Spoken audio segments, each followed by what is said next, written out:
I just wanted to show you, this is the ZVS board I use for my Tesla coil. Here's the standard one out of the box. What's the biggest difference in it? It's just these capacitors right here. And these are the new ones that I put in. Now, as you can see, they're all soldered in right here into the back. I'll pull those out. I'll show you how to do that. And then you see these here, they're just connected here and here. Now these are bipolar capacitors, so that basically means it doesn't matter which side is which. From there to there, it's irrelevant. Just hook them in together, solder them together up here. Make sure you put in some insulation or some tape or something. Same thing down here, just put these little grommets on the end. I like to solder them. I don't like that thing coming out at all. I absolutely detest crimping them because they pull out too easy. So let's see if I can't pull the number off of this. Right there, those are the capacitors that I use. They're $20 each on Amazon. The board that I get's about $35, so you know, $35 plus another $40 for the two caps. Now, you can get these caps cheaper somewhere else. I just bought it on Amazon. It's easy to find. So, let's go ahead and take a look at this board.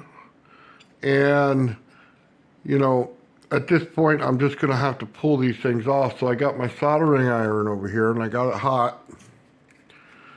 And I'm just going to take a screwdriver here, a little flathead. And all I want to do is put some space in here. That's about it. I'll take my soldering iron and to the back here. You can see where the caps go. Here, here, here. There you go. Those are all the little spots there. And basically all you're going to do is heat up the back and put some pressure in between the cap and the board. Now you don't want to scratch everything up or make it look bad, but you need to get the job done. On your soldering iron, just turn it up a bit. This is not the temperature that you're going to use to solder things in, but it is the temperature you're going to use to pull it out. So just wrangle this in here. Sorry if my hands get in the way. Just like that. You heat it up. Now you see the one side pulled out.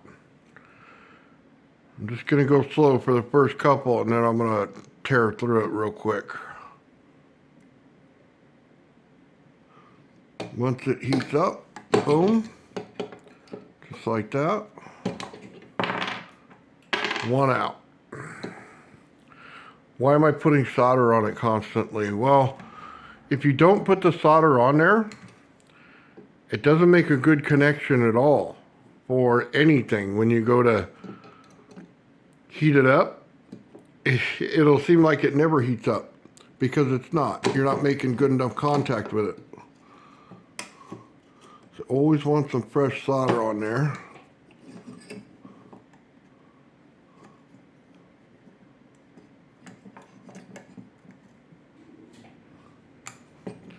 And yeah, you always get one that argues with you. They don't argue for long.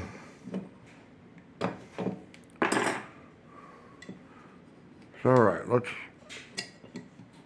see if we can't just pop these out. So sorry if it's bad camera work right here. It's not like I could show you a whole lot on this. You put it in there, you get some pressure, you're wedging it in there. And all you're doing is heating up the back.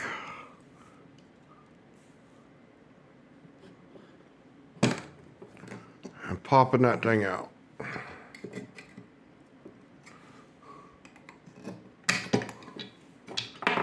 Just like that. Now you can take as much time as you want on this. Really up to you. I don't care to take a ton of time to it. Basically want to get to the good stuff and get my Tesla coil back up and running. Doesn't mean I want to destroy everything either. That's not what I'm saying. I'm simply saying this is a tedious process and I want it over as soon as possible. Kind of like taking out the trash. Nobody's hopping and skipping doing it. You just want to get the stuff out.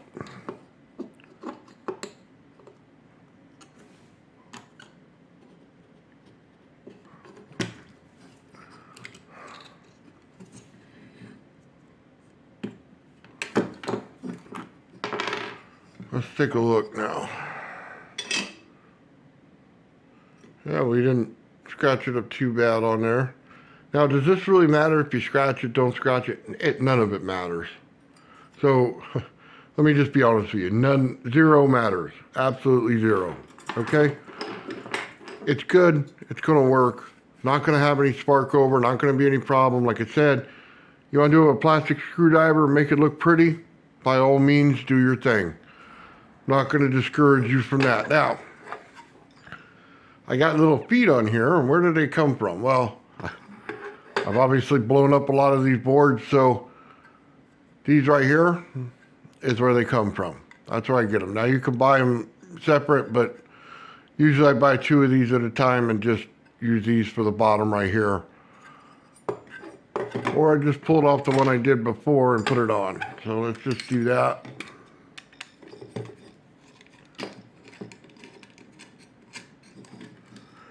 And a magnetic screwdriver is always best when it comes to pulling out these little tiny screws.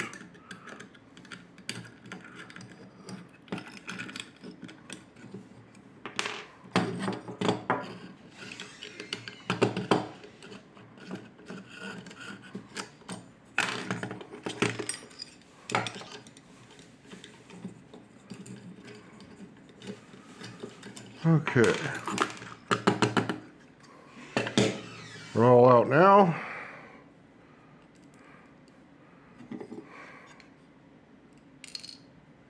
Yeah, I don't have a magnetic screwdriver. Apparently I grabbed the wrong one, so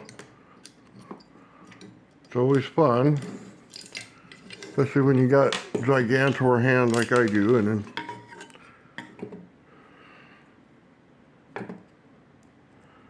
I usually put it on there like that. I can hold that thing. Get it right there.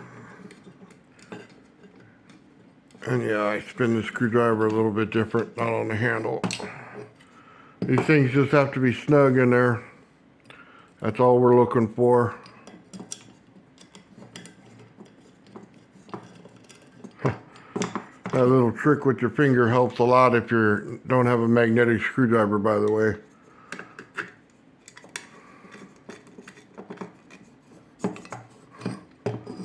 And we'll just turn it around there. One more to go. And guys, this is fairly easy, and you can probably tell I switch these things out a lot. When I say I blow these things up, what happens? So, on a general basis, this right here goes to the bottom of your Tesla coil. This side right here goes to the clip on your Tesla coil where you adjust the resonance level. This one right here generally blows up. That MOSFET right there. Then if you're not lucky, you'll blow both of them, which I've done before. So, what's the problem with these? Why don't I just put a little anchor thing in there with 3 little slots where I could take a screwdriver down to it and put a new MOSFET in every time? Well, every time I try that, these little holes right here, you see them? That's probably a good one right there. See that little ring in there? You see, when I desolder them, that little ring generally comes out. Why? Because these little MOSFETs in here, I'll take the old one so I could just kind of bend stuff out of my way. They come too close together. You can see how close they are together? Well, it tends to put heat in the general area, and then pulling them out becomes a pain, and you start to rip through the board. Personally, I'd like them just to sell the board with everything off of it, and I just solder it in. Then I can reuse the board forever because I can pull these out and just continuously replace them as they break, because the whole rest of the board is perfect besides these things, which they tend to blow up when you do stupid things to them like I do and run them in ways they shouldn't run before. Now, if you just connect in your Tesla coil normally, like most people would, you'll probably never blow one of these up. Maybe the first time when you don't know what you're doing, trying to adjust something, but on a general basis, it'd be pretty good. What I do is I push these Tesla coils to areas they shouldn't be in. And that's kind of what it is. That one's out of the way. Again, we see this here. We got the 2 caps in there. We got the 2 hookups.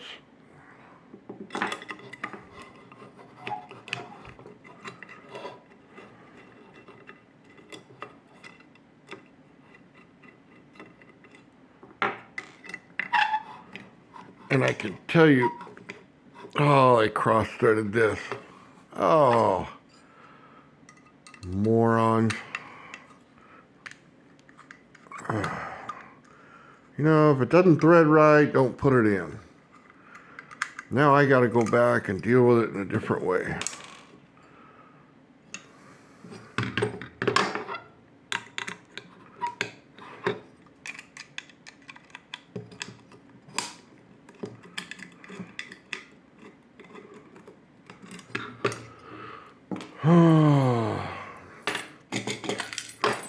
Good thing I got the old ZVS board here, because that would really suck.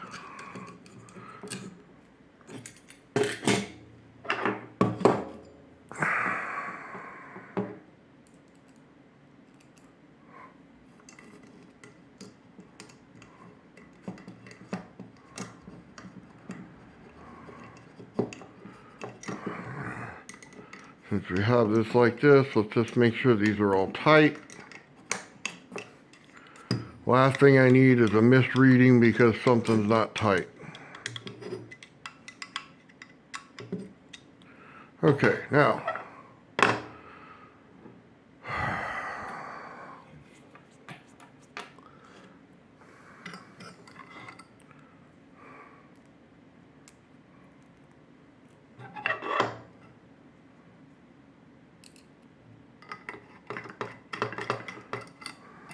I don't want that all the way down.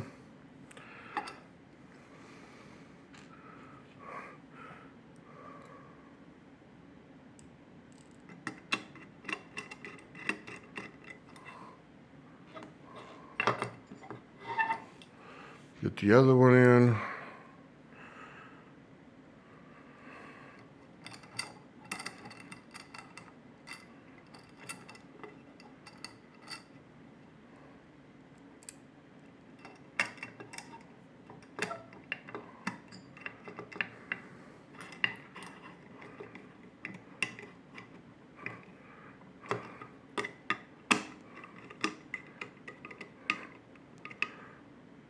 There we go.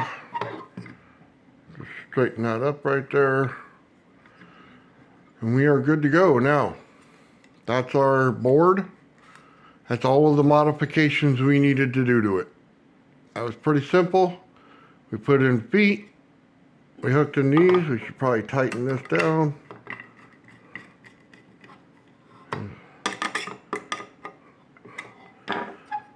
And that's pretty much it. That's our modification for our board. So let's go a step further for you here. This is a #1 coil here. Always, and I mean always, there's no getting around this. I know which way it goes. We'll take out this side right here. Now, the very bottom here that you hooked into your #1 coil. This is always on this side, always on the right side. Now I know some people say try it and do this and that. I'm telling you right now, I've done this for a long time, it's always on the right side.